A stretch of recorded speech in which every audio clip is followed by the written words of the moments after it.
Welcome to my philosophy channel.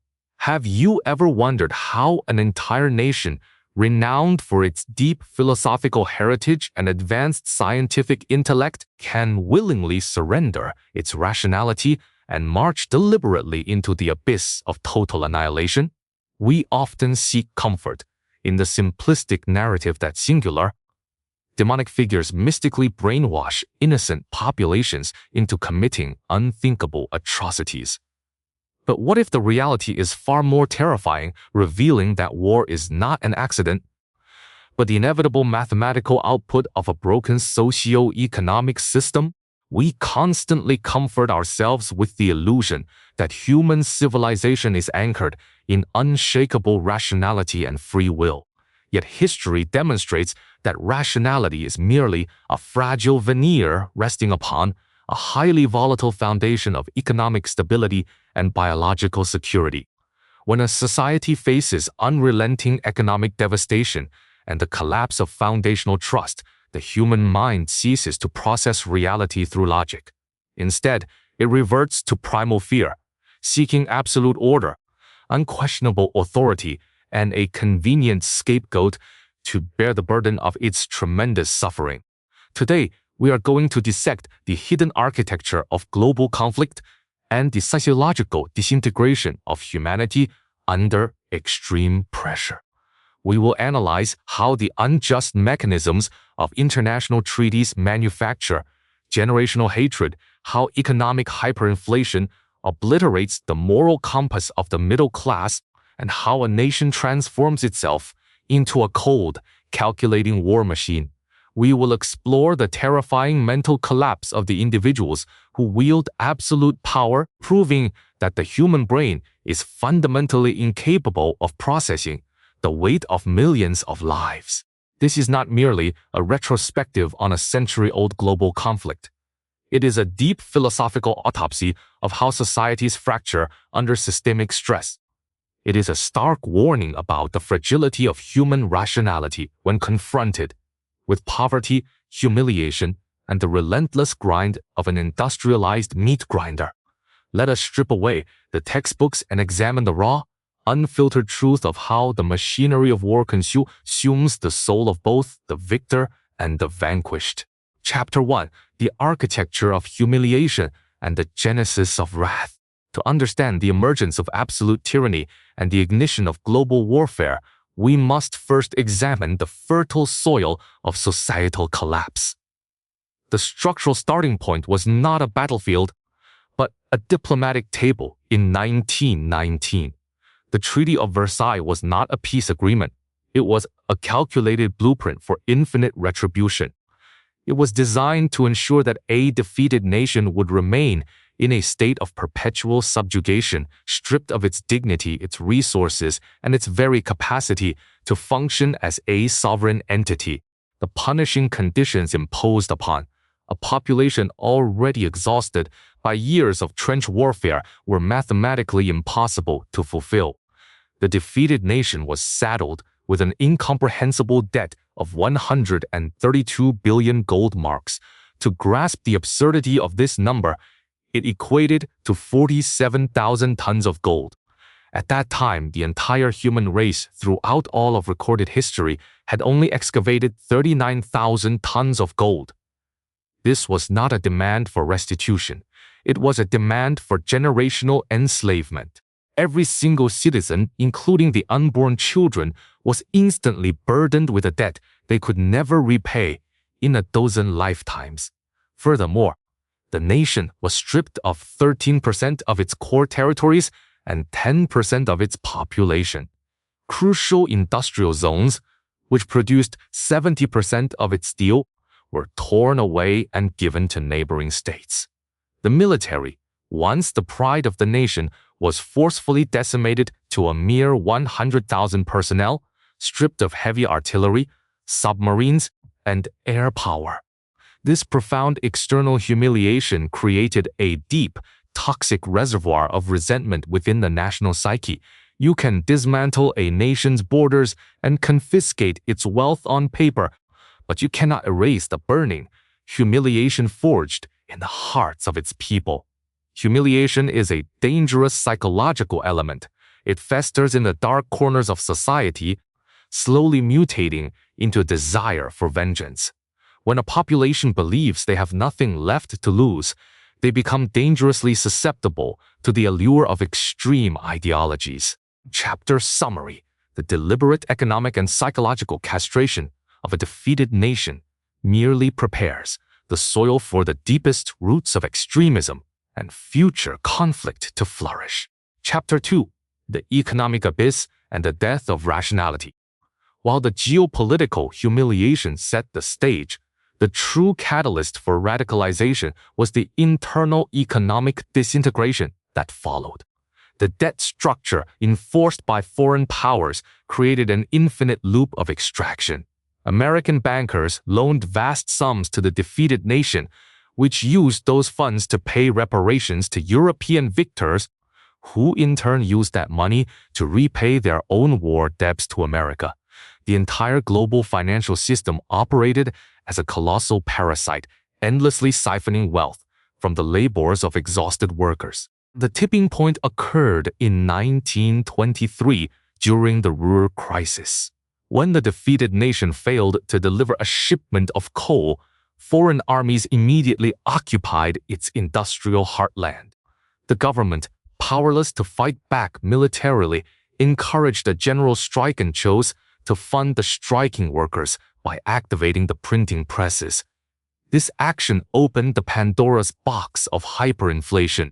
The currency did not merely lose value, it entered a terrifying freefall, obliterating the mathematical foundations of reality.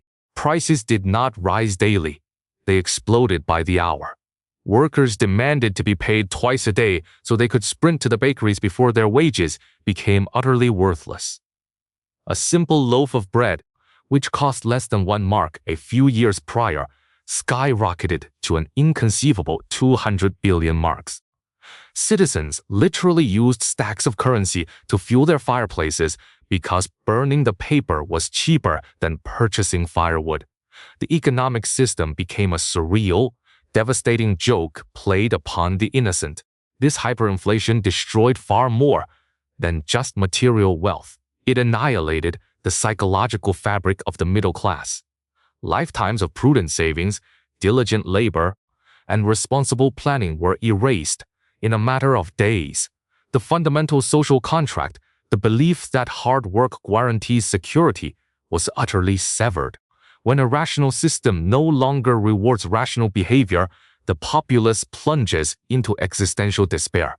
Only a tiny elite with access to foreign currency profited, buying up real estate and factories for pennies while the masses starved. The brief period of artificial stabilization was completely shattered by the global Great Depression in 1929. Unemployment exploded, leaving 6 million individuals destitute. Families wandered the streets without hope, while the democratic parliament appeared paralyzed, engaged in endless debates with no practical solutions. This is the crucial psychological inflection point for any society. When people are deprived of basic biological needs and dignity, they crave decisive action. They voluntarily exchange their democratic freedoms for the illusion of absolute order and security. Chapter Summary: Hyperinflation and economic collapse annihilate the rational foundations of society, driving a desperate middle class to voluntarily surrender their freedoms in exchange for the promise of survival. Chapter 3: The totalitarian machine and the illusion of triumph. Into this massive vacuum of meaning and power stepped a movement that understood the weaponization of despair. The transition from a fragile republic to an absolute totalitarian war machine did not occur through an external invasion. It was executed from within. Once the leadership secured power, in 1933, the apparatus of the state was swiftly and brutally rewired. Emergency decrees were instantly enacted to suspend civil liberties, outlaw rival political factions, and institutionalize pervasive censorship. The parliament was reduced to a hollow theater. To maintain absolute control, a terrifying architecture of domestic surveillance was constructed. Secret police organizations infiltrated every crevice of daily life. Society was transformed into a panopticon, where citizens policed one another, neighbors reported on neighbors, and children were indoctrinated to betray their parents. Fear became the primary social currency, ensuring that loyalty eclipsed objective truth. The judiciary system was entirely corrupted, with laws rewritten not to protect the innocent, but to serve the ideological whims of the supreme leader. The economic base was simultaneously restructured for the sole purpose of future conquest. The illusion of an economic miracle was manufactured. Through reckless deficit spending, the destruction of labor unions, and a massive rearmament program, the economy became a parasitic entity that required constant territorial expansion and the plundering of neighboring nations simply to avoid internal bankruptcy. The state dictated production quotas, prices, and profits, effectively transforming wealthy capitalists into highly compensated managers of the regime's war objectives. This systemic mobilization culminated in a military doctrine designed to overwhelm reality through sheer velocity. The Blitzkrieg was a paradigm shift in modern warfare. It relied on armored spearheads piercing deep into enemy lines, supported by relentless air superiority and motorized infantry. This approach bypassed static defenses and induced total psychological paralysis in the defending nations. The speed was unprecedented: 4 hours to conquer Denmark, 5 days for Holland, and a shocking 39 days to defeat the massive armies of France. For a brief, intoxicating period, the machine appeared invincible. The rapid victories validated the regime's propaganda, convincing the populace that their surrendered freedoms had brought glorious supremacy. However, the Blitzkrieg was fundamentally a tactical illusion disguising a severe strategic weakness. It was designed to win short, decisive campaigns because the nation lacked the deep resources, oil reserves, and manpower for a protracted global struggle. The hubris of these early triumphs blinded the leadership to the inevitable constraints of industrial reality. Chapter Summary: The totalitarian state temporarily masks its inherent economic fragility through internal terror and rapid military expansion, creating a fleeting illusion of absolute invincibility. Chapter 4: The Eastern Meat Grinder and the Systemic Exhaustion. The illusion of infallibility was ultimately shattered on the vast, unforgiving expanses of the Eastern Front. The philosophy of unchecked aggression inherently contains the seed of its own destruction. By tearing up treaties and invading the massive territory of the Soviet Union, the regime overextended its logistical capabilities far beyond the breaking point. The ideology of racial supremacy blinded the leadership to the objective realities of industrial attrition. The war ceased to be a swift series of maneuvers and metamorphosed into a brutal war of exhaustion. The turning point materialized in the frozen ruins of Stalingrad, where the myth of invincibility was buried alongside hundreds of thousands of frozen corpses. But the final, desperate attempt to regain the strategic initiative occurred during the summer of 1943 at the Battle of Kursk. This was not merely a tactical encounter. It was a colossal clash of entire industrial systems. The attacking forces amassed nearly 2 million men, thousands of tanks, and swarms of aircraft in a bid to pinch off a massive defensive bulge. The attacking generals placed their faith in technological superiority, delaying the offensive for months to await the arrival of new, heavier armor like the Panther and Tiger tanks. This delay proved fatal. The defending forces utilized this time to construct an unprecedented architecture of defense in depth. They laid millions of landmines, dug thousands of anti-tank ditches, and positioned endless artillery networks. When the assault finally began, the vaunted armored spearheads were forced to grind slowly through dense layers of exploding earth and steel. The climax reached its apogee at Prokhorovka, where hundreds of tanks collided at point-blank range in choking clouds of dust and smoke. The graceful maneuvers of the blitzkrieg degenerated into a chaotic, bloody brawl of close-quarter slaughter. The attackers relied on complex, over-engineered war machines that were prone to mechanical failure and difficult to repair under fire. Conversely, the defenders relied on rugged, easily mass-produced tanks that flowed unceasingly from factories relocated deep within the Ural Mountains. The Battle of Kursk proved that grand strategy ultimately submits to industrial reality. The attackers might have achieved favorable tactical kill ratios, but they simply could not replace their losses fast enough. The defense absorbed the blow, bleeding the elite armored divisions dry before launching unstoppable counteroffensives. The initiative was permanently lost. The war from that point forward was no longer a question of who would win, but merely a question of how long the broken machine could meaninglessly prolong its own death agony. Chapter Summary: The Eastern Front revealed that tactical brilliance and technological delusions will always be ground to dust by the relentless mathematical weight of a superior industrial and resource system. Chapter 5: The Psychological Collapse of the Architects. As the industrial machinery ground millions of humans into ash, we must examine the psychological toll extracted from the men who directed this carnage.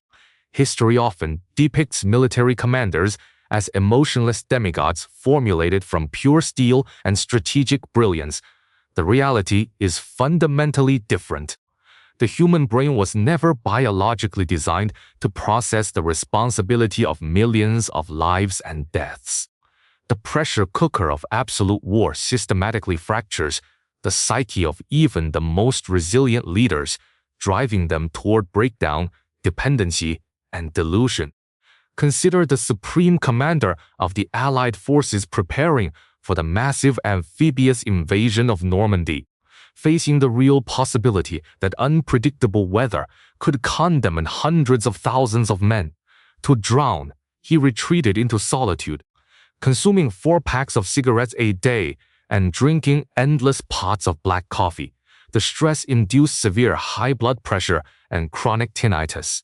In his deepest despair, he preemptively wrote a note, taking absolute personal responsibility for the operation's failure, standing helplessly on the edge of a psychological abyss.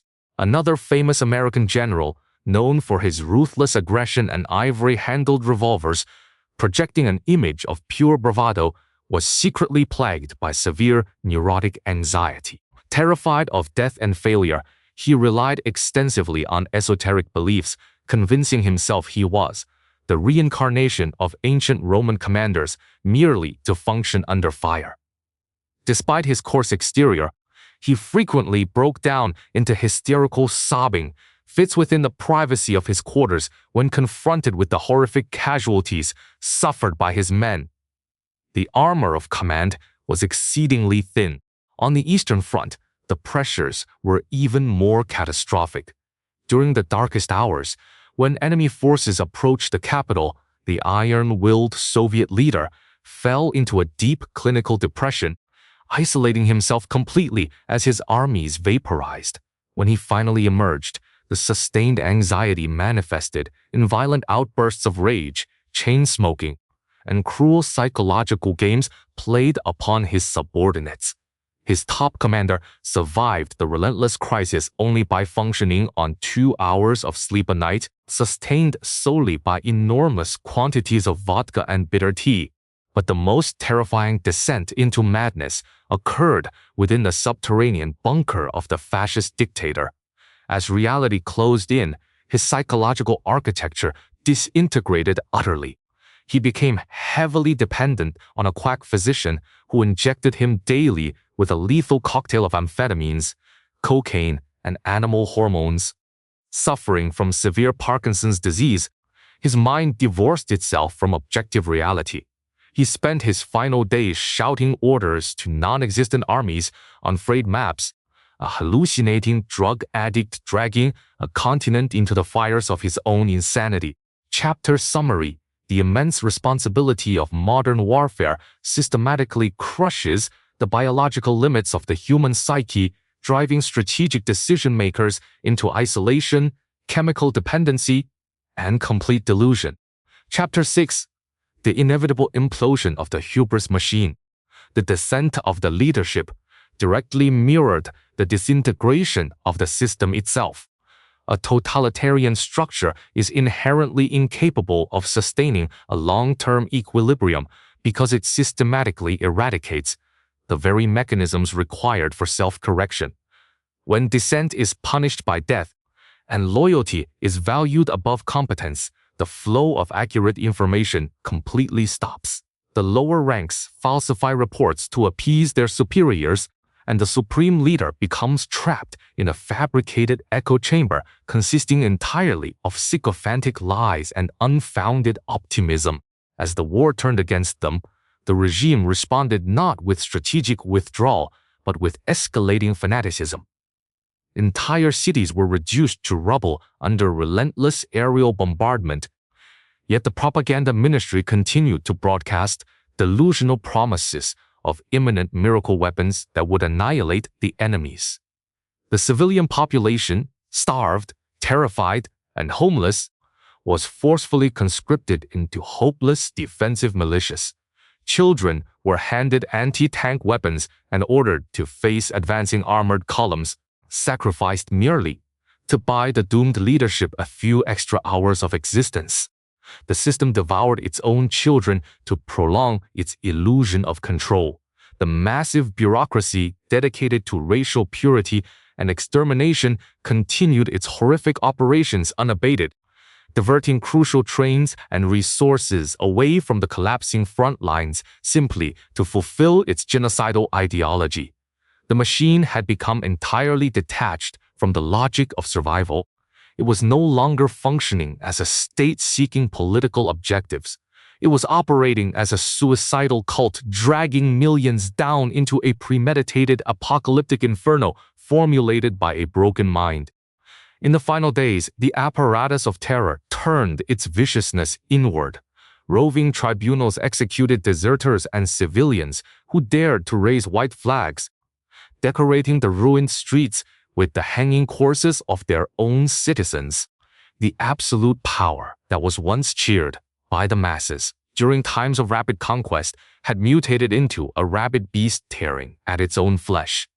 The implosion was absolute and unforgiving, leaving behind a shattered continent divided by a cold wall of ideological rivalry for the next half-century.